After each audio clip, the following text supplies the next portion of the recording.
আমার একটা ঘটনা মনে আছে। আমি তো দাড়ি রাখি হচ্ছে 2015 তে।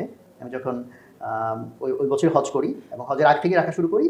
তো হজ থেকে যখন ফিরলাম, তখনই এখানে একটা ক্রাইসিস হয়েছিল। বা আমাদের সংগঠনের যারা ভলান্টিয়ার, ওরাও সাথে ছিল। সেটা কত 2015 সালের কথা। তো ভলান্টিয়ারদের কয়েকজন হচ্ছে ওই যে এজলাস বলে নাকি, আমি এগুলো হ্যাঁ, হ্যাঁ। টার্মিনাল ভালো বুঝি না। ওই যেখানে ওই যে হ্যারিং এজলাসে, হয়। হ্যাঁ। তো ওরা কয়েকজন ঢুকে গেছে। আমি যখন ঢুকবো, আমাকে ওই গার্ড আটকায় দিল। দিয়ে বলল, "ভাই আপনি বাইরে থাকেন।" আমি বললাম, "ভাই কেন?" বলে, "ভাই দাড়ি টুপিওয়ালা লোক আমরা ভয় পাই, আপনি বাইরে থাকেন।" মানে এত সে রুডলি বলল, তা আমার আর কি করা, আমি বের হয়ে আসলাম। এখন আমার সাথে যারা ভলান্টিয়ার, ওরা তো খুব শকড যে আরে ভাই আরে সেইভাবে ঢুকতে দিল না, কারণ তাদের কাছে আমি সম্মানের পাত্র, তো গার্ডের কাছে তো আর না। তো আমার মেবি খুব ফ্র্যাকশনাল সেকেন্ডের জন্য খুব খারাপ লাগলো, ডেফিনেটলি খুব খারাপ লাগাটাই স্বাভাবিক। বাট তারপরে আমার এত ভালো লাগছে, এবং আজকের দিন পর্যন্ত আমার এই ঘটনা মনে হয়ে এত ভালো লাগে। অনেকে ভাবতে পারে যে ভাই ভালো লাগার কী হলো? হ্যাঁ, ভালো লাগার একটা কারণ আছে। কারণ হচ্ছে যে সাহাবারা, উনারা সত্যের প্রতিষ্ঠার জন্য যে স্ট্রাগল করেছেন, আমরা তো সেটার ধারে কাছেও নাই।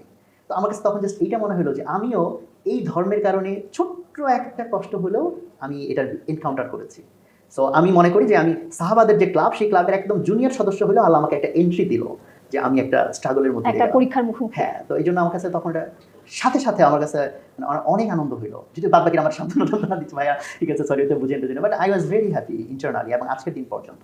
ফলে এই জন্য দাড়ি টুপি ইত্যাদির কারণে বিভিন্ন সময় যদি আমাকে নেগেটিভিটি ফেস করতেও হয়, ইভেন আমার কাছে এটা এখন অনেক ভালো লাগে।